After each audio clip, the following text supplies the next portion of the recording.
Oh, I'd say without question, but don't just look at my answers. I mean, you can talk to our clients. We have 99% retention and 100% usage. I mean, all of our clients are using our system because of its simplicity and ease of use.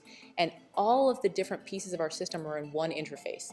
That's really critical because when you're talking about all the different levels of people that use our system, from a facility manager at the facility all the way up to the CEO looking at the data in our SmartPrint Alpha, it has to be a system that you can use and access easily.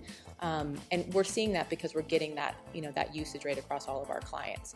So, whether you're looking at reporting on a, facility per facility location or a district level, or just again across an entire enterprise, that information is very easy to read. And I think the catalyst for that was SmartPrint Alpha, kind of bringing all that data together in one interface and being able to look at it no matter what your function is within the facility.